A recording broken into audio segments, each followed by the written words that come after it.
Last few days we have been talking about Apamara or Eka Dhamma, which is called Apamara. And by cultivating Apamara, we are cultivating the 5 controlling faculties and cultivating well, so that the faculties will become, the awareness or insight knowledge will become intensified with widening perspectives, will become bright and clear and progressive. In this way, these 5 controlling faculties, namely Sada, Priya, Sati, Samadhi, Prajna, will be cultivated and known as Indriyas in Pali, controlling faculties. That means they have the power of control over the associated mental states, because it occurs together with other associated mental states. And when this happens, when these 5 controlling faculties happen, each of them will have the controlling power over others. Hence the name Indriya, controlling faculties. Not in the manner of a dictator who will control everything against the wishes of others, but in the case of dictators, behaving like a dictator means that everything is at its command, but it's not so here. For example, when a country is ruled by a just ruler, then the people who are ruled, the citizens, will love this kind of ruler and will act in accordance with the wishes of this ruler. This is a kind of controlling faculty. So too with the controlling faculties. When it has the power of controlling faculty, then it will protect so that the mind is free from harm. So that if the mind is free from harm, it will become secure from undermining elements, and it will become free from bondage, so that it becomes peaceful and happy. Mind becomes peaceful and happy. In this way, especially when you come to the stage of insight knowledge of the fleeting momentary nature of experience, then the controlling faculties become fully energized, and especially at Vanga Jnana, the higher insight knowledge, known as Vanga Jnana, knowledge of dissolution, seeing the dissolution of phenomena, that the objects just fleeting away, dissolving. At that time, the insight knowledge will become sharpened, awareness will become sharpened. That is, previously, sharpening means previously, one has got to be very careful, one has got to take great care or concern to note the objects that are to be noted with the activation of mindfulness and concentration. At this moment it is not so. One does not have to purposely exert effort or energy, because viriya is said to have gained momentum leading to activation of mindfulness, deepening the concentration so as to sharpen the insight knowledge.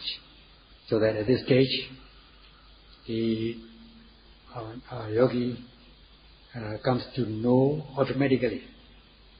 The knowledge seems to note, the mind seems to note automatically, without purposely exerting your energy as before. That is because the insight knowledge becomes very sharp, it happens automatically, like it is happening on its own. So, and as regards the objects to be noted, before you have to look for these objects. Now these objects will come up and come up to be noted as though they are saying, please come and note me. They are there to be noted. Before you are looking for objects to be noted, to note. But now the objects come up and say, "Oh, you are welcome. Come and note me." That sort of thing. They arise automatically, ready to be noted by your mind. So, at this moment, there's no beginning of the object. We're talking about first, you see the beginning of the object, the middle of the object, not the end. Now, you are not seeing the beginning and the middle, you are seeing the end of the object, because you are seeing the dissolving of the objects in a fleeting manner. And then, you're not seeing the form of the body or parts of the body. Instead, what is evident is the dissolution of objects and flesh with the flesh of a movement. That is, in Pali, Vaya, dissolving or destroying, destruction. Veda, exploding or dissolving. So they pass away, they dissolve, and they come to cessation. So you see only the dissolving part, the end part of these objects.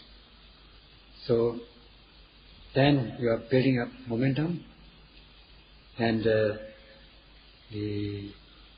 especially the arising and passing away becomes begin to build up momentum. At that moment, the indriya, the controlling faculties, become sharpened until you come to the higher insight knowledge known as Saṅkharupeka Jnana, equanimity, knowledge of equanimity towards all formations. At that time, you are able to note the objects in a very subtle, in a smooth, gentle manner. And at that time, the mind seems to be stuck on to the object to be noted, instead of being removed from the object. Try to remove your noting mind from the object, it will not go away. It will get stuck or glued to the object. And even if you try to take it away, very soon it will come back to the object to be noted.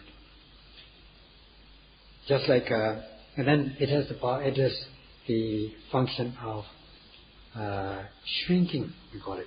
Shrinking means not cowardliness, but when you have a piece of silk, silk fiber, and you burn it, put it to fire, it will shrink. The fiber will shrink. So too, the mind will shrink. Shrink means shrink to withdraw towards the object to be noticed. It will not go to the sensual thoughts, sensual objects. Instead, it will come back. It will shrink back to the object which arises in your body. So there will be no distraction of the mind, no flying away.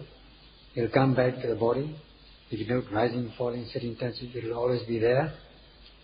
At that time, the controlling faculties, the power of controlling faculties will become very obvious.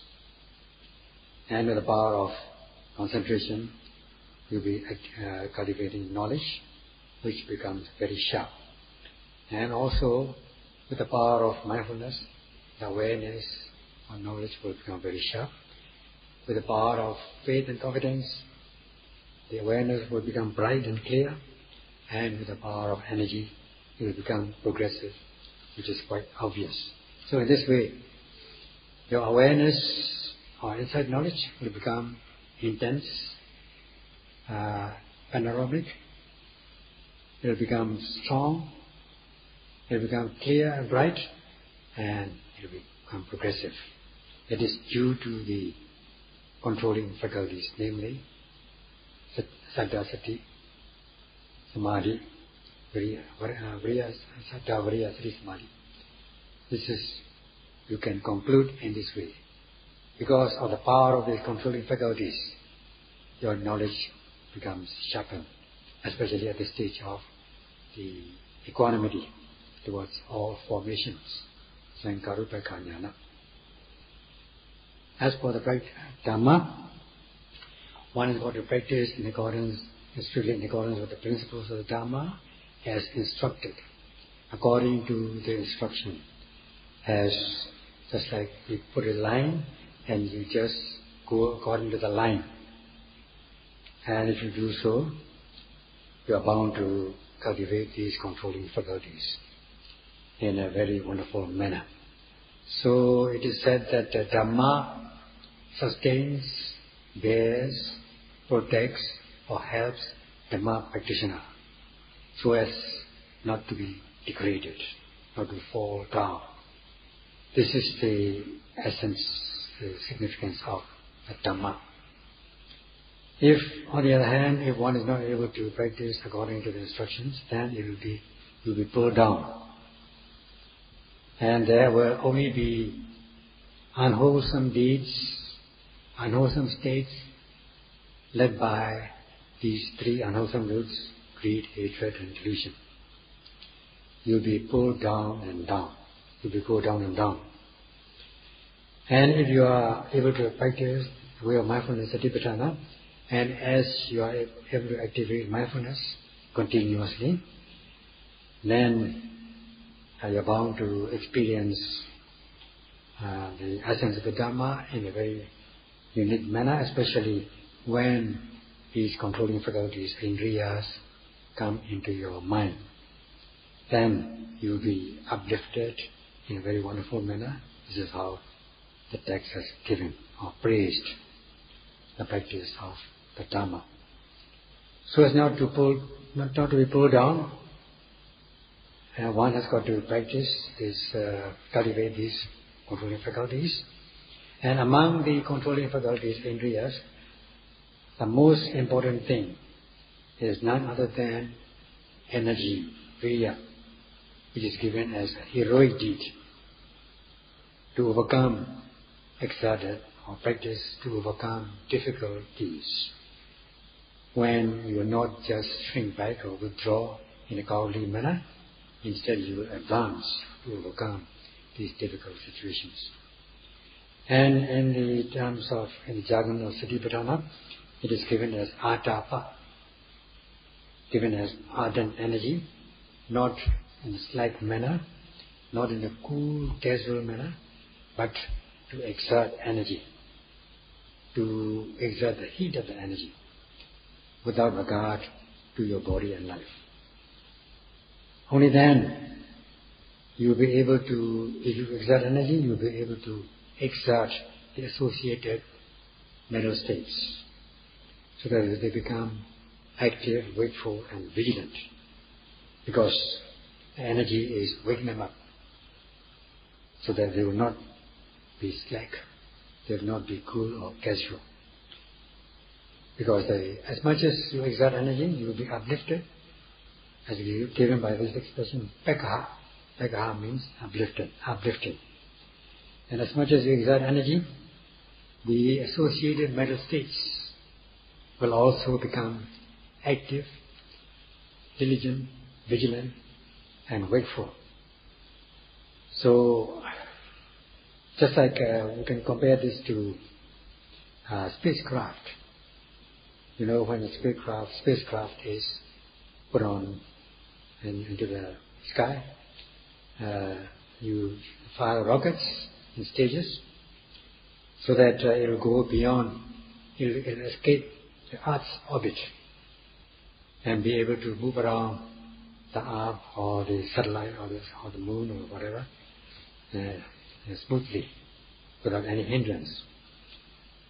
Otherwise, if there is no rocket, no firing of rocket, or no heat of rocket, then it will come down and be destroyed on the earth. So you have to fire this rocket in stages, so too with the virya, step by step, until the spacecraft escapes the earth's orbit and becomes very light and be able to move along on its destination.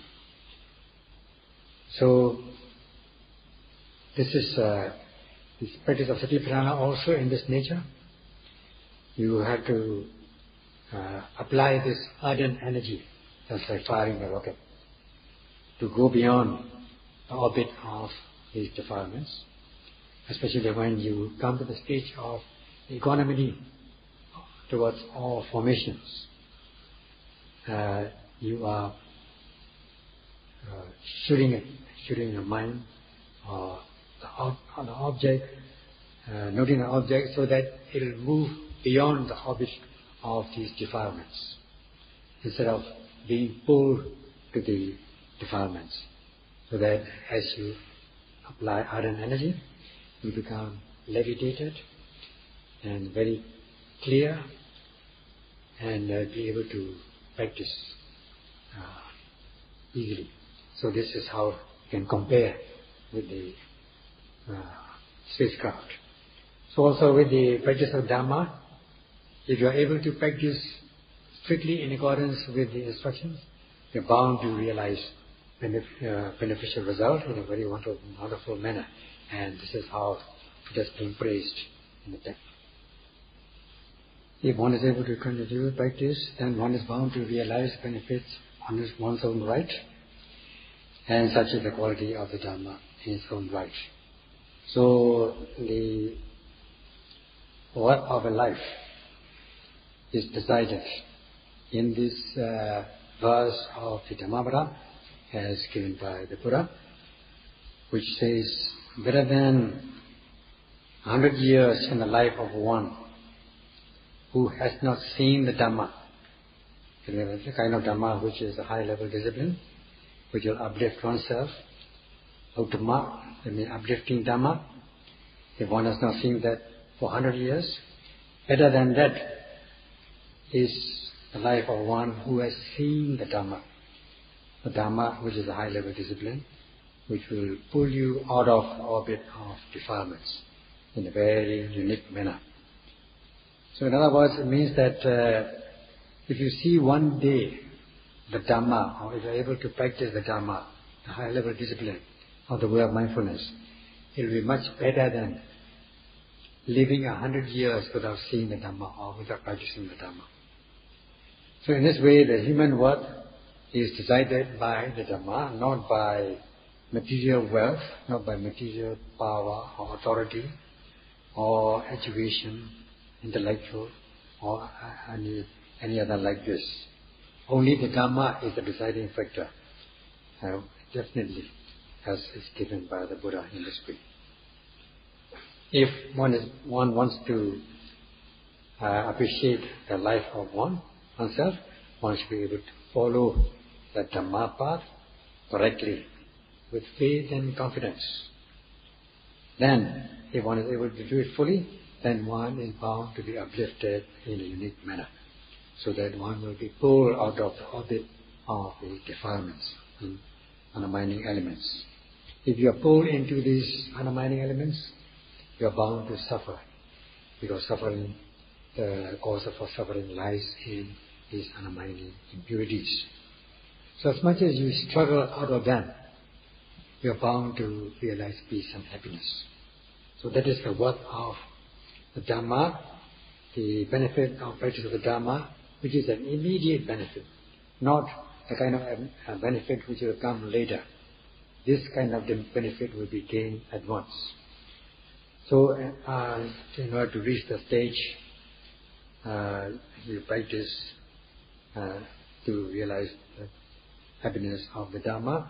And if you compare the happiness of sensual pleasures and happiness of the Dhamma, it will be like comparing the earth and the sky, so far away or far apart from each other. And next is given that one must be able to activate mindfulness so that the noting mind enters into the object, deepening the concentration, leading to the sharpening of insight knowledge. Otherwise, if you are not able to do that, the insight knowledge will become blunt instead of being sharp, like a knife. So as for the blunt, the yogi whose insight is blunt, will not be able to see correctly these mind-body objects, because yogi is not exerting energy, nor is he or she activating mindfulness, nor is she deepening the concentration, in this case Khanika Samadhi, momentary concentration, is not deepened, is not energized, is weak, so that the inside knowledge also will become very weak and blunt. It is so correct. If you are not able to do it as instructed, to sharpen it, it will become blunt, and it will stay as blunt as ever.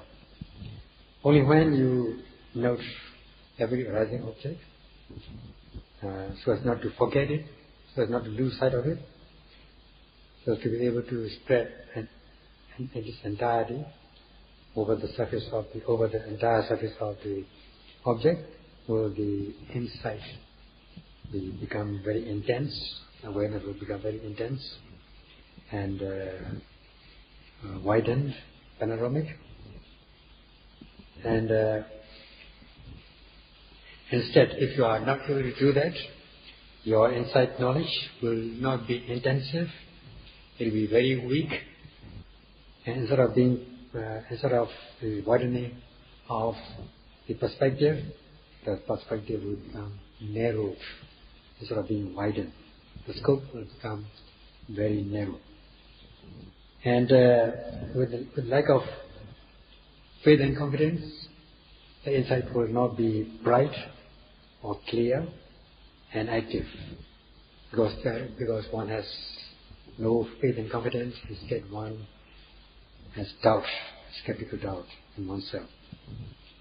And then, especially when one, in the course of the practice, one comes to know the nature of the Dhamma to some extent, one will hold oneself in high esteem, and then one may become attached to one's own experience.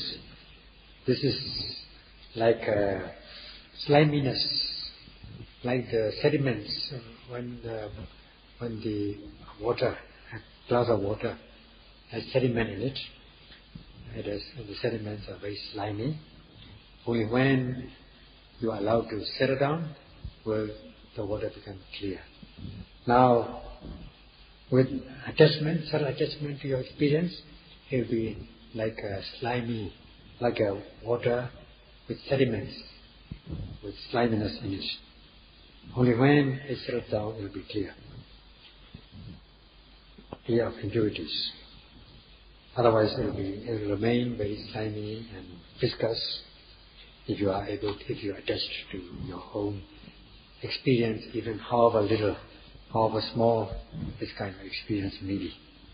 And then the insight also will not be clear and bright.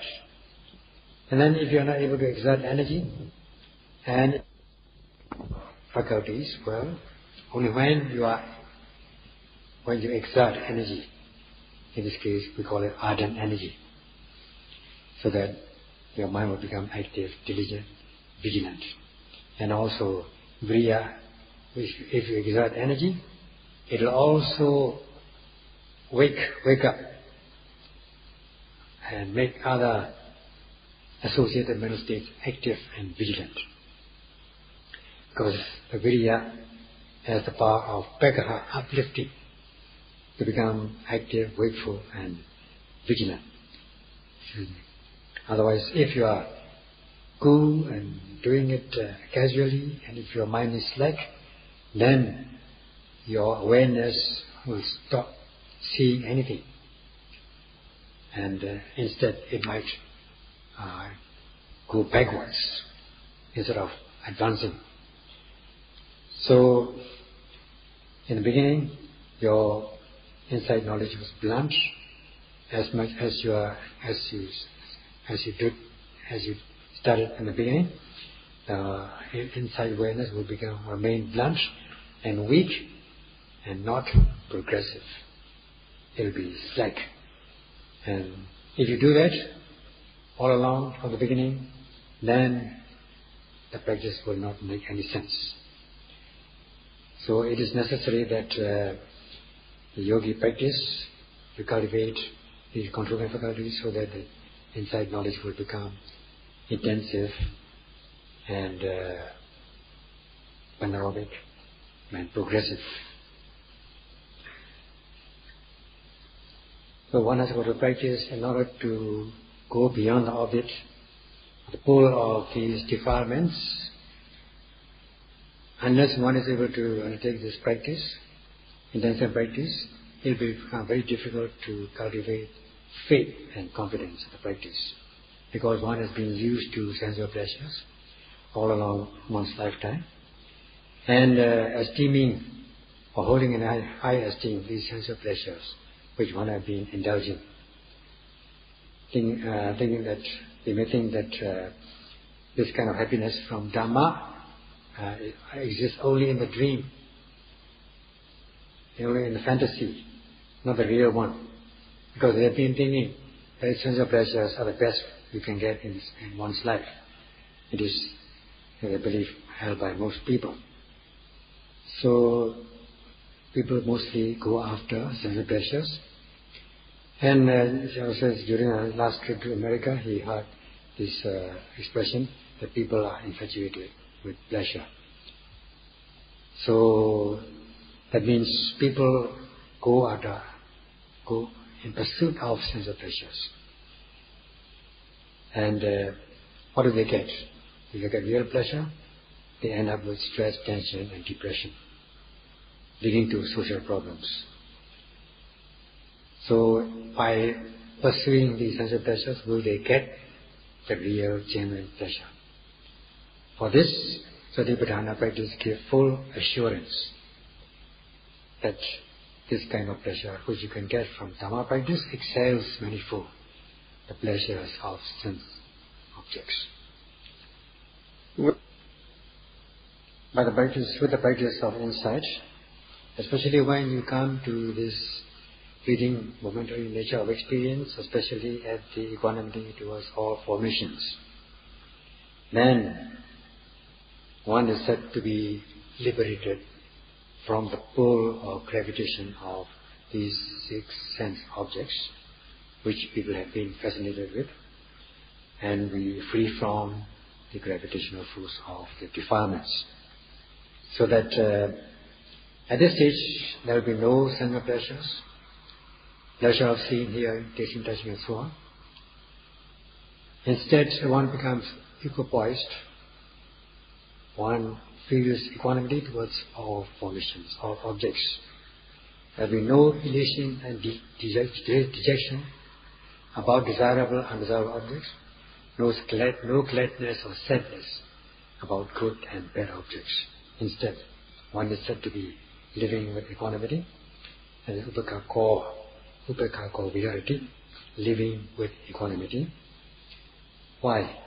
Because of sattva samajana, because one is mindful and fully aware. At this moment, in respect of these sensual objects, the mind becomes very equanimous, not being shaken or affected by craving, aversion, not affected by any defilements or impurities. You become equanimous, you'll be balanced, neutral to good and bad objects. You have calm feeling, equanimous feeling.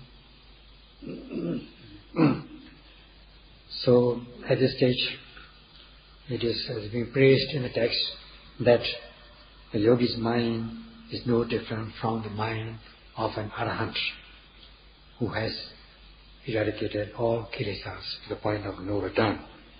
In this knowledge of equanimity towards all formations, Sankalapa jnana, one will become free of these undermining elements. And that's why it is said, in the realm of insight practice, this is the pleasure. This is the place where you can enjoy the pleasure of calmness. We still have to talk about these 2 kinds of pleasures, known as Vedita Sukha, pleasure with senses, in contact with 6 sense objects, and Avedita Sukha, pleasure without contact with 6 sense objects. In other words, cessation, pleasure of cessation, or Santi Sukha, pleasure of peace. So at this stage of Sankalapa jnana, equanimity towards formations, we're not coming in contact with sense objects. We're not affected by defilements. We are calm. Yet calm at this stage, is manifold excels, the pleasure excels manifold the sense of pleasures. Yet, at this stage, we are not free from formations, and we have to move towards total cessation, which is Santi Sukha, peace, pleasure with peace, which we shall discuss tomorrow.